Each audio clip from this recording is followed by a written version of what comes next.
Pour faire face à la cherté de la vie en Côte d'Ivoire, le gouvernement a adopté mercredi 4 mai 2022 un projet d'ordonnance portant exonération du droit de douane sur les importations de blé sur une période de 3 mois. C'est à l'issue du Conseil des ministres tenu au palais présidentiel à Abidjan Plateau que le porte-parole du gouvernement ivoirien Amadou Coulibaly a fait cette annonce. Selon lui, cette mesure a été prise à cause du coût du blé à l'international qui connaît une tendance à la hausse accentuée par la crise russo-ukrainienne. Cette mesure gèle sur une période de 3 mois les droits de douane exigibles sur les importations de blé afin de maintenir le pouvoir d'achat du consommateur.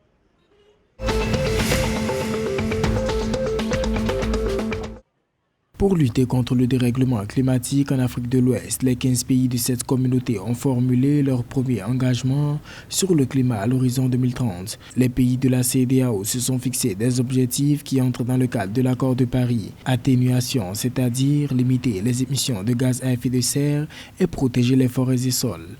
Avec l'aide des bailleurs de fonds et de l'Union européenne, ils ont prévu d'investir 278 milliards d'euros au cours des 10 prochaines années pour répondre à ce défi.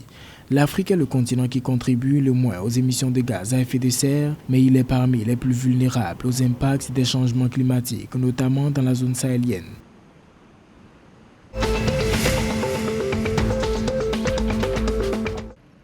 Réunis jeudi 5 mai 2022 dans le cadre de la session ordinaire, les membres du Conseil national de transition CNT ont examiné et adopté 5 projets de loi. On y retient notamment le nouveau statut des fonctionnaires de police et la décision de porter le chômage technique de 3 à 6 mois afin de garantir l'emploi aux travailleurs. Le deuxième projet de loi est relatif au sang humain et ses dérivés. Il était défendu par le ministre de la Santé et du Développement social, Mme Diminatou Sangaré.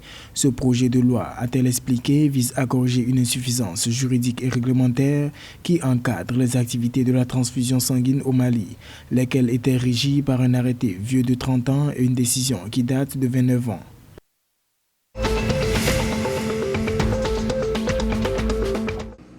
Le ministre sénégalais de l'Urbanisme, du Logement et de l'Hygiène publique, Abdoulaye Saïdou Sow, a plaidé pour une harmonisation de la gestion des déchets dans son pays.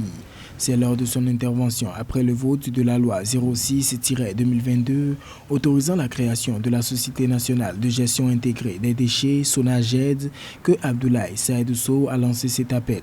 Il s'agit selon lui d'unifier la gestion des déchets, mais aussi de faire des déchets une activité économique au-delà de la propreté pour migrer vers une économie des déchets.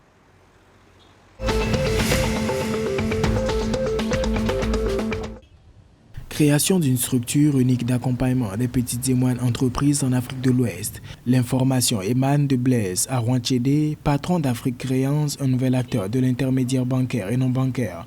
La structure à vocation régionale pourrait prendre en charge des problématiques de financement, selon cet expert du secteur bancaire sous-régional, aider les opérateurs dans l'accès au financement des initiatives transfrontalières et constituer un instrument d'intégration qui accompagne les acteurs pour accéder au financement.